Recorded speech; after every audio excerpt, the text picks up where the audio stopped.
ये कथाकथित हिंदू धर्म की व्यवस्था में बता रहा हूँ, कोई स्वर्ग नरक नहीं है। यहाँ जिंदा आदमी पहुंच नहीं पाया और मरा हुआ वापस नहीं आया, तो स्वर्ग नरक कहाँ से और किसने बनाया, किस जगह है, कौन से धर्म में है, बताइए। ये कथाकथित हिंदू धर्म में आप लोगों को भयभीत किया गया है और इस भयभीत से आप लोग डर की वजह से आप लोग डरते रहते हैं, इसलिए आप पीड़ित रहते हैं और स्वर्ग नरक के चक्कर में आप लोग चक्कर लगाते रहते हैं। और बाबा साहब को जिस दिन पढ़ लेंगे वो दिन सारी व्यवस्थाएं, सारे दुख आपके दूर हो जाएंगे। बाबा साहब अम्बेडकर को मानते कितने लोग हैं, हाथ उठाएं। अगर बाबा साहब अम्बेडकर को मानते हैं तो एक चीज आज पहली, बाबा साहब अम्बेडकर को अगर मानते हैं तो 22 प्रतिज्ञाएं भी जानते होंगे, जानते हैं आप लोग, 22 प्रतिज्ञाएं भी जानते होंगे। चलिए उस विषय पर चर्चा नहीं करूंगा, हमें संविधान बचाना है और जब संविधान बचाना है तो ये बताइए हमें धर्म बचाना है या संविधान बचाना है। विषय है हमें धर्म बचाना है या संविधान बचाना है।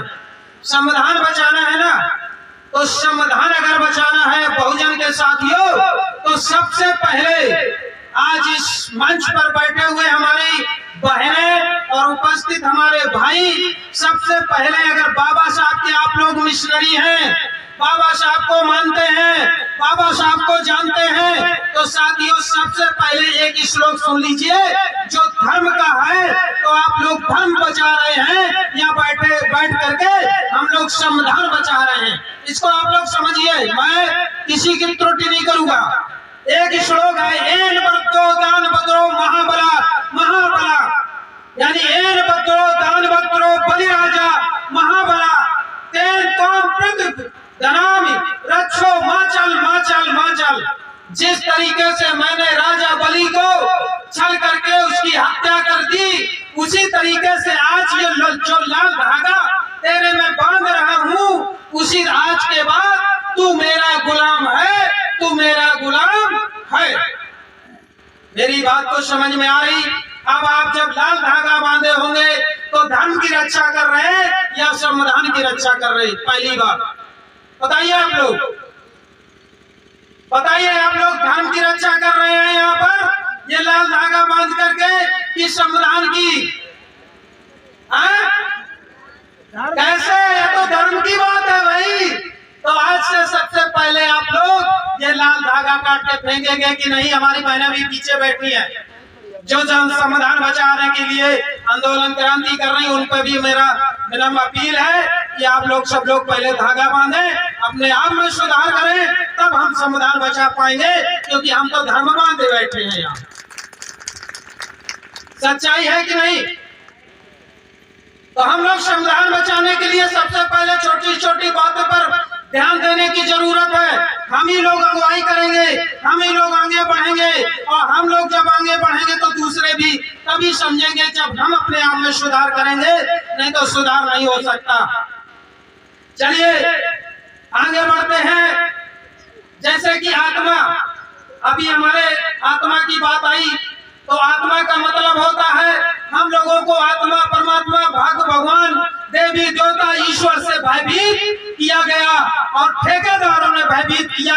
आज भी हम भयभीत हैं। जब भयभीत उसमें है तो जब बताओ हम संविधान बचाएंगे कि ये धर्म बचाएंगे या भय से मुक्ति पाएंगे? बताइए आप लोग, भय से मुक्ति कितनी बहनें हमारी आज से नवरात्रि पासी है? जरा बताएं, हाथ उठाएं। कोई नहीं है? देखिए बहुत बढ़िया, यहाँ पर कोई नहीं पासा है। अब ये जो आज से नवरात्रि का उपवास चलेगा, हमारी बेटियां उपवास रहेंगी, खासकर SC OBC ST की। अब आप एक बात बताइए, ये उपवास धर्म का है बचाने का या संविधान बचाने का? धर्म बचाने का। ये लालच है, उन्हें शोहरत है, भय है, इसको समझिएगा गहराई से। तो हमारा संविधान कैसे बचेगा? हमारा जब तक हमारी बेटियां, हमारे घर की बेटियां जब उपवास 9 दिन रखेंगी, क्या वो अच्छे से पढ़ सकती हैं? आप बताइए, क्या शिक्षित हो सकती हैं?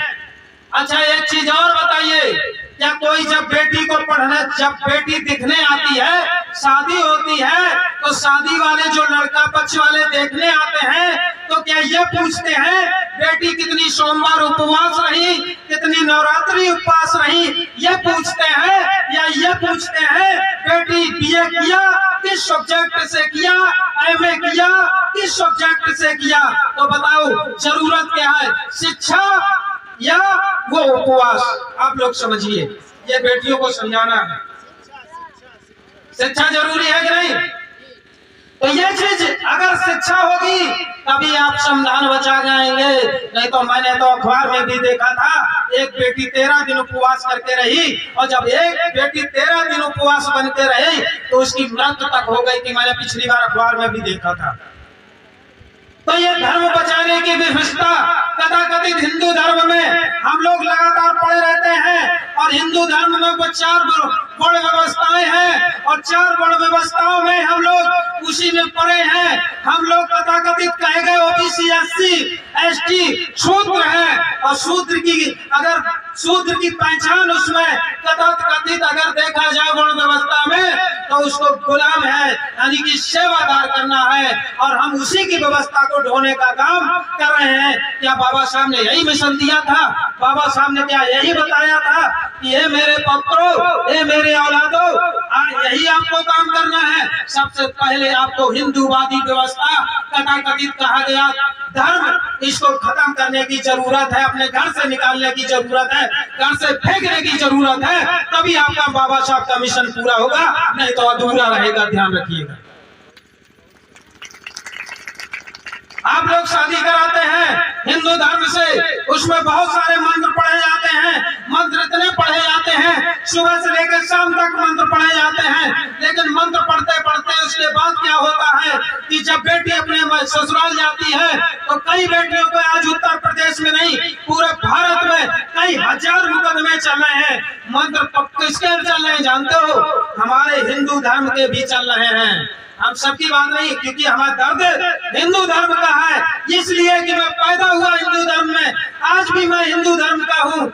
अभी मैं बौद्ध नहीं बना हूँ, बौद्धिस्ट नहीं हूँ, मैं अभी हिंदू धर्म में पैदा हुआ था, अभी हिंदू धर्म को मानता नहीं हूँ, बुद्ध का अनुयायी हूँ। लेकिन दर्द मेरा है कि हिंदू धर्म में कितनी पीड़ा दी जाती है, कितना कष्ट दिया जाता है, कितना अपमानित किया जाता है, ये मेरा दर्द है। कोई संवैधानिक तरीके से मेरा अधिकार है कि खुले मंच पर अपने दर्द को मैं बयां कर सकता हूँ। और इन महापुरुषों ने जो द्वारा फूले माता सावित्रीबाई फूले ने जो आज हमें अधिकार दिया, बाबा साहब अम्बेडकर ने जो अधिकार दिया, संविधान में रखा, उसी की आज रक्षा करने का मुझे मौका मिला, जिससे मुझे आज स्वतंत्रता मिली। आज इस मंच में मैं बोल पा रहा हूँ, जगह जगह पढ़ पा रहा हूँ, शिक्षित हो पा रही मेरी माता बहने। उसी को बचाने की अगर बात आती है तो मैं एक एक कतरा अपना खून का बहा दूंगा, लेकिन संविधान को मिटने नहीं दूंगा। ये बोलिए बाबा साहब, बाबा साहब। देखिए साथियों, ये हमें यही चीजें हमें लोगों को समझने की जरूरत है। स्वर्ग, अब देखिए बात आई स्वर्ग की।